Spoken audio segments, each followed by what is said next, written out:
Invitación 2023.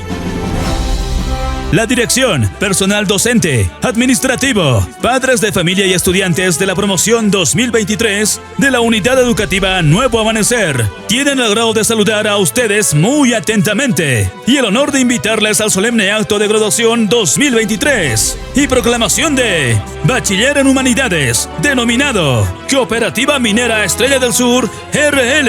Acto que se realizará el día sábado 16 de diciembre, a horas 10 de la mañana, en el Coliseo Cerrado de nuestra cooperativa. Pasado el acto de graduación, invitan a la recepción social el mismo día en los ambientes de la Cooperativa Minera Estrella del Sur a partir de las 19 horas, donde tendremos una fiesta a lo grande. Con el mejor grupo del momento, llega desde Cochabamba, Agrupación Jericho. Hola amigos de Río Grande, Potosí. Somos tu agrupación Jericho. Y queremos confirmar nuestra presencia para este 16 de diciembre que estaremos junto a la promoción 2023 de la Unidad Educativa Nuevo Amanecer. Queremos agradecer la confianza a los padrinos de promoción, a la Cooperativa Minera Estrella del Sur, RL.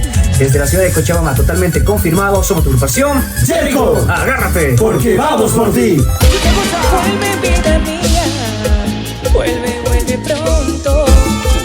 No me vuelvo a enamorar para sufrir. No me vuelvo a enamorar más de ti. No puedo más con este dolor. Y el mejor DJ de La Paz, DJ Pardo. Bebecita está más rica que ayer. Quiero que le ponga música pa' que baile hasta abajo la bebé. Dile tú me vas a beber, que por hombre no compito. Maestra de ceremonias, Rosy Ramos.